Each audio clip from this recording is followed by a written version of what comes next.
बच्चों, कक्षा 10 से आज हम एक नई कहानी लेकर आए हैं, तंतारा वामिरो। ये अंडमान निकोबार द्वीप की कहानी है और ये तंतारा और वामिरो की प्रेम कथा है और इसके लेखक हैं लीलाधर मंडलोई जी।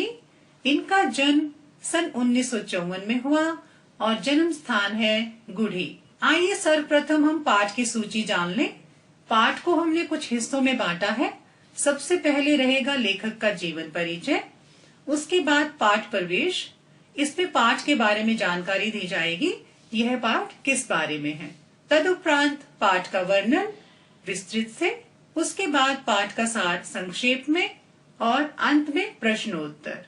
आइए सबसे पहले लेखक का जीवन परिचय जान लें। लीलाधर मंडलोई जी का जन्म 1954 की जन्माष्टमी के दिन छिंदवाड़ा जिले के एक छोटे से गांव गुढ़ी में हुआ।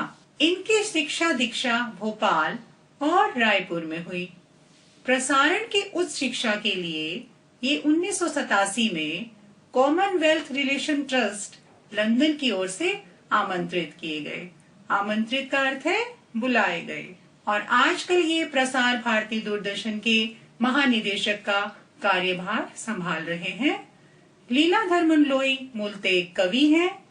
इनकी कविताओं में छत्तीसगढ़ अंचल की बोली की मिठास और वहाँ के जनजीवन का सजीव चित्रण देखने को मिलता है।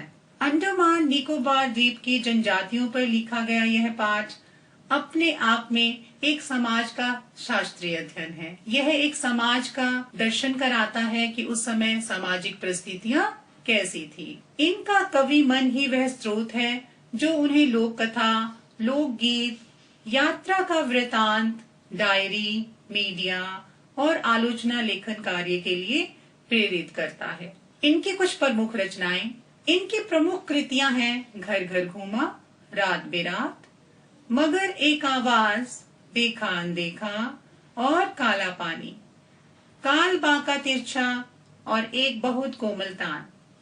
यहाँ पर कुछ इनकी पुस्तकों की तस्वीर है। काला पानी, काल बांका तिरछा लीलाधर मंडलोई द्वारा लिखी गई एक प्रमुख कहानी है। एक बहुत कोमल तान। आइए पाठ प्रवेश जाने। पाठ प्रवेश में मुख्यतः पाठ के बारे में बताया जाता है कि यह लेखक का क्या उद्देश्य है इस पाठ को लिखने का और यह किस बारे में है। जो सभ्यता जितनी भी पुरानी होती है उसके बारे में उतने ही ज्यादा किस्से कहानियां भी सुनने को मिलती हैं। किस्से जरूरी नहीं कि उसी रूप में घटित हों जिस रूप में हमें सुनने को या देखने को मिलते हैं। इतना जरूर है कि इन किस्सों में कोई न कोई संदेश या सीख छुपी होती है। अंडमान निकोबार द्वीप के कई किस्से कहानियां मशहूर हैं। इनमें से कुछ लीलाधर मंडलोई ने भी लिखे हैं। तंतारा वामिरो की यह कहानी एक छोटे से द्वीप पर केंद्रित है। केंद्रित का अर्थ है आधारित है। यह कहानी अंडमान निकोबार द्वीप की कहानी है। इस द्वीप पर विद्वेष गहरी जड़ें जमा चुका था। विद्वेष का अर्थ है भेदभाव।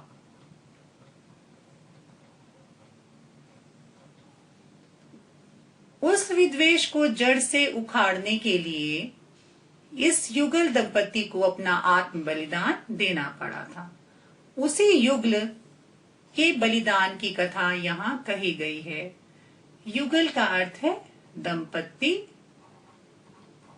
प्रेम सबको जोड़ता है, ये तो हम सभी जानते हैं, और घृणा दूरी बढ़ाती है। घृणा का अर्थ है नफरत। इसलिए जो समाज के लिए अपने प्रेम का, अपने जीवन तक का बलिदान करता है, समाज उसे न केवल याद करता है बल्कि उसके बलिदान को व्यर्थ नहीं जाने देता। व्यर्थ का अर्थ है बेकार, यानी कि समाज भी उसके इस बलिदान को याद रखता है, बेकार नहीं जाने देता। यही कारण है कि आज समाज के सामने एक मिसाल कायम करने वाले इस युगल को आज भी द्वीप के निवासी गर्व और श्रद्धा के साथ याद करते हैं। मिसाल का अर्थ है उदाहरण। उनके इस आत्म बलिदान ने एक उदाहरण पेश किया। आइए तंतारा वामिरो की कहानी जानते हैं। सदियों पहले जब लिटिल अंडमान और कार निकोबार द्वीप आपस में जुड़े हुए थे, यानी जब ये एक थे, तब वहां एक गांव में एक सुंदर और शक्तिशाली युवक रहता था। उसका नाम था तंतारा। निकोबारी उसे बहुत प्यार करते थे। तंतारा एक नेक और मददगार व्यक्ति था। वह सदैव दूसरों की सहायता करने के लिए तत्पर रहता था। तत्पर का अर्थ है तैयार रहता था। जब भी कोई मुसीबत में होता था उसे ही याद करते थे और वह हमेशा वहां दौड़ा दौड़ा चला जाता। वह अपने गांव वालों की ही नहीं अपितु समूचे द्वीप, समूचे अर्थात सारे द्वीप वासियों की सेवा करना अपना परम कर्तव्य समझता था। कर्तव्य का अर्थ है फर्ज। यह वह अपना फर्ज समझता था कि जब भी कोई मुसीबत में है तो उसकी मदद कर सके। सभी उसका आदर करते थे। आदर का अर्थ है सम्मान। इसी स्वभाव की वजह से सभी लोग उसका आदर करते थे, सम्मान करते थे। मुसीबत आने पर उसे स्मरण करते और वह भागा भागा वहां पहुंच जाता। स्मरण करने का अर्थ है याद करना। जब भी कोई मुसीबत में होता तो उसे ही याद करते। दूसरे गांवों में भी त्योहारों के समय उसे विशेष रूप से आमंत्रित किया जाता था। विशेष रूप से मैंने खास तौर से। वो इतना खास था, इतना लोगों का प्यारा था कि उसे ही याद किया जाता और खास तौर पे त्योहारों के अवसर पर उसे बुलाया जाता। आमंत्रित का अर्थ है बुलाना। उसका व्यक्तित्व इतना आकर्षक तो था ही, साथ ही आत्मीय स्वभाव के कारण लोग उसके करीब रहना चाहते थे। उसका बहुत ही अच्छा स्वभाव था। आत्मीय अर्थात अपनापन, सबको अपना समझता था। पारंपरिक पोशाक के साथ वह अपनी कमर में सदैव एक लकड़ी की तलवार को बांधे रहता। लोगों का मानना था कि लकड़ी की तलवार होने के बावजूद उसमें कुछ अद्भुत दैवीय शक्ति है। तंतारा अपनी तलवार को अपने से कभी अलग नहीं होने देता। उसका दूसरों के सामने उपयोग भी न करता। उपयोग का अर्थ है प्रयोग। वह अपनी तलवार का प्रयोग कभी भी दूसरों के सामने नहीं करता था, किंतु उसके साहसिक कारनामों के कारण लोग उसकी तलवार में एक अद्भुत शक्ति का होना मानते थे। साहसिक कारनामे मैंने बहादुरी के काम। वो इतना बहादुर व्यक्ति था कि उसके बहुत से किस्से कहानियां मशहूर थे। अद्भुत का अर्थ है अनोखा। उसमें एक अद्भुत शक्ति का होना मानते थे। एक शाम तंतारा दिन भर के अथक परिश्रम के बाद समुद्र के किनारे टहलने निकल पड़ा। अथक परिश्रम मैंने बहुत अधिक मेहनत। उस दिन उसने बहुत अधिक मेहनत की थी।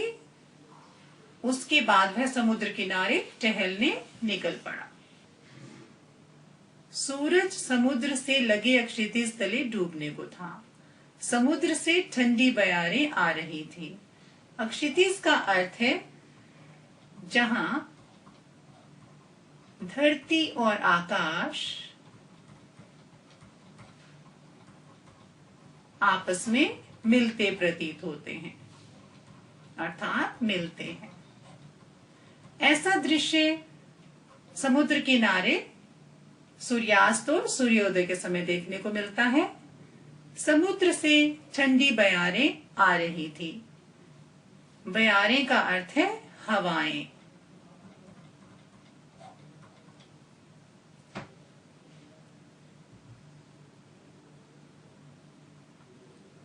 पक्षियों की चहचहाटें शन्य शन्य अक्षीण होने को थी। शन्य शन्य का अर्थ है धीरे धीरे। अक्षीण का अर्थ है कमजोर होना। पक्षियों की आवाजें धीरे धीरे कम सुनाई दे रही थी क्योंकि यह सांझ का समय था और वो अपने घोंसलों की ओर जा रहे थे। उसका मन शांत था। विचार मग्न तंतारा समुद्री बालू रेत पर बैठकर सूरज की रंग बिरंगी किरणों को निहारने लगा। तभी कहीं पास से उसे एक मधुर गीत गूंजता सुनाई दिया। गायन इतना प्रभावी था कि वह अपनी सुध-बुध खोने लगा। गायन अर्थात गीत। जो गीत के स्वर उसे सुनाई दे रहे थे वो इतने असरदार थे। प्रभावी का अर्थ है असरदार। उसके मन को मोह रहे थे और वह अपनी सुध-बुध खोने लगा।